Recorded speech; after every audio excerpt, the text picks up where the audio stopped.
Hi guys, I'm Dan. and I'm Andy. Welcome to Game Couch.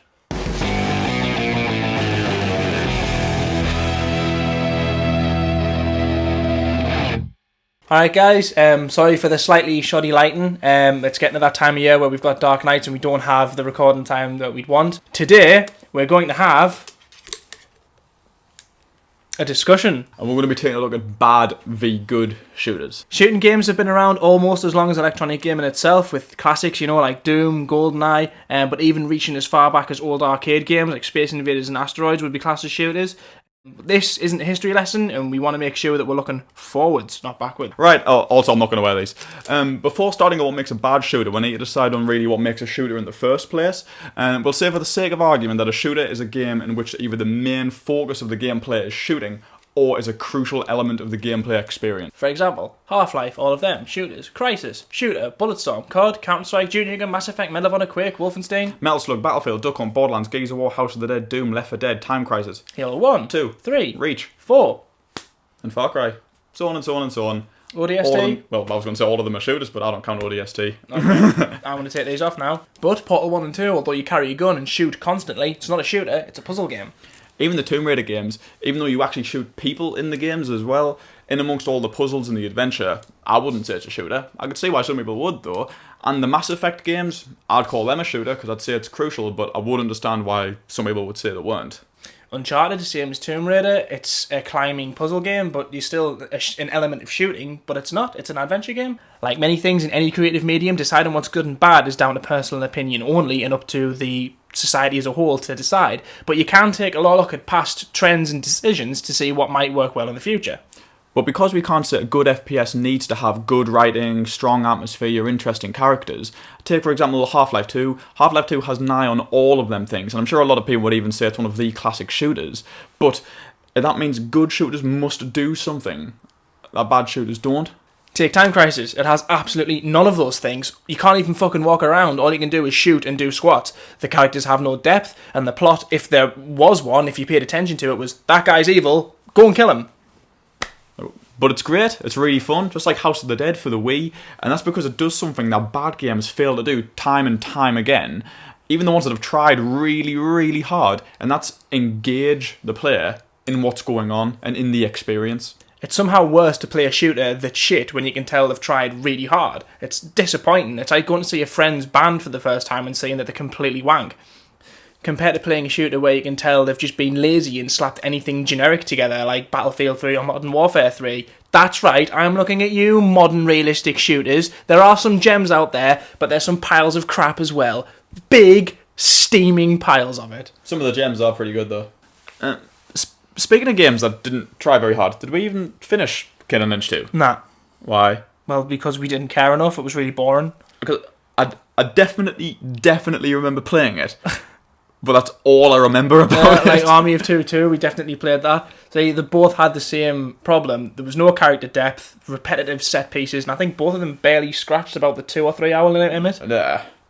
Kane and Lynch 2 and Army of Two had the same problem in the sense that the first one of both games was really popular, and popularity means money. Money usually, more often than not, means rehashed, boring, disinterested sequel. Take Doom 3 and Modern Warfare 2 and 3. Hopefully, that cycle will be broken with Black Ops 2, but we'll have to wait and see. One of our biggest gripes with the modern military game, it's the claim to realism. I mean, any game where I can take a wave of bullets, crawl under a car and cry, and grow back any limbs that have been blown off, isn't realistic to me. I think what would be much more realistic is if they just took away regenerative health and gave us health packs, because then I can be knackered, and then at least I have to go somewhere to get better, like a hospital. What's more annoying is this current trend of sacrificing the single player for the sake of the multiplayer. Look at Call of Duty, but at the same time, that can be done. I mean, look at Bad Company 2. Some people might disagree with me on this, but I think that got the balance right. The story was decent and the multiplayer was great. So why wasn't Battlefield 3 like that? I agree. Yeah. On the other side of the coin, we have the shooters that fall into the more fantasy and unrealistic category. Like Gears of War, for example. Giant, walking, talking bears in powered armour, hacking up monsters with chainsaw bayonets, shouting profanities. Not realistic in the slightest, but it does exactly what it says on the tin, and it still manages to have an engaging story.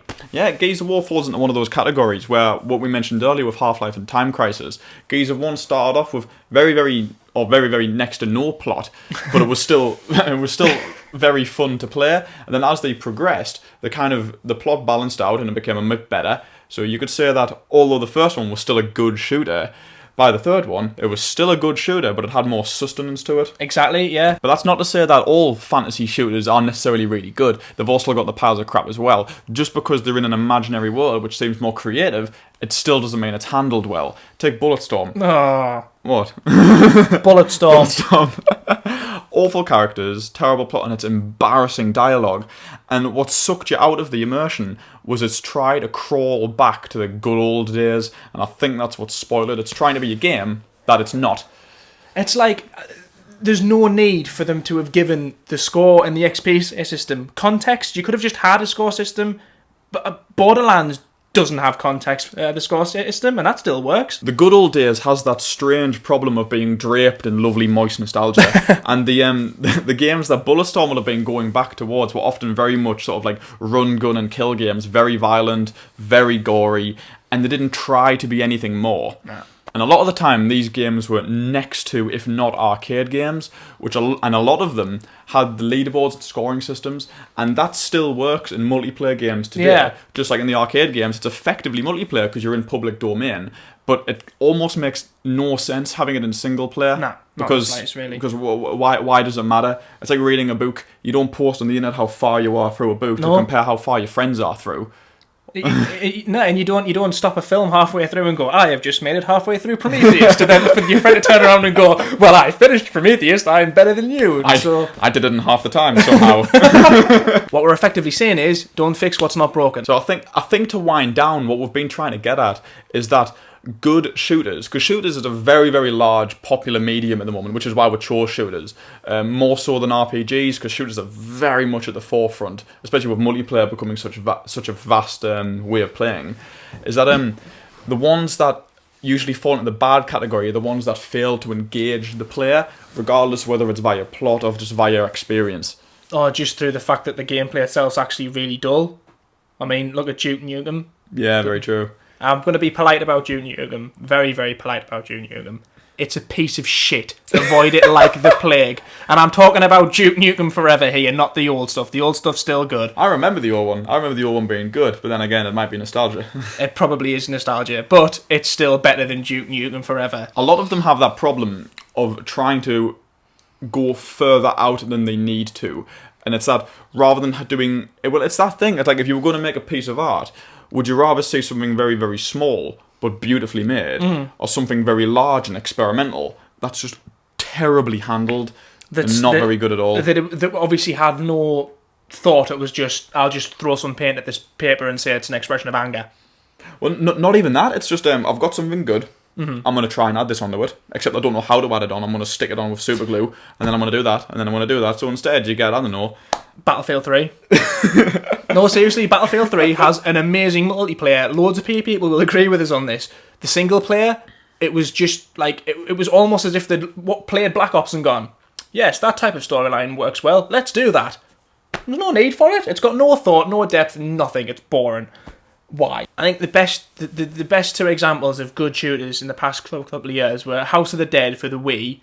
It's a rail shooter. You don't do anything other than shoot zombies. It's just the House of Dead arcade game, and it's really fun. And that's all it needs to be. That's it. It's fun. Exactly. And at the other end of the spectrum, like right at the other end of the spectrum, is Spec Ops: The Line. I mean, the story for that game is like one of the best plots I've ever experienced in any game ever. It rivals some movie plots. A game that can genuinely make you feel bad. Yeah. Regardless of the fact that feeling bad is a negative emotion, a game that makes you feel bad is a game that has affected you in a way more than a game usually does. Yeah, exactly. And it doesn't have a particularly fantastic gameplay core, as in the shooting's quite dull and quite boring. It's pretty standard. It's standard. What we're wanting in the future would be that sort of perfect blend of fun House of the Dead gameplay, but with the Spec Ops plot, but that's never going to happen, is it? It would be really hard. It's trying to get something that's as strong and as solid in itself as the old arcade games that aren't trying to be more than they are, but something that's forward-reaching like Spec Ops. Yeah. If you know what I mean, but... does something new with the medium that's All you can do is dream, though. Yeah. Alright, thanks for watching, guys. Hope you enjoyed that. If you've got any of your own opinions or any game examples you want to share with us, please feel free. We'll more than happily take a look at them, and we'll more than happily talk to you about them. Oh yeah, definitely. We're always open to discussion about anything, whatever you want. As usual, check out our older stuff, subscribe to our channel, even check out our Facebook page. See you later. See ya.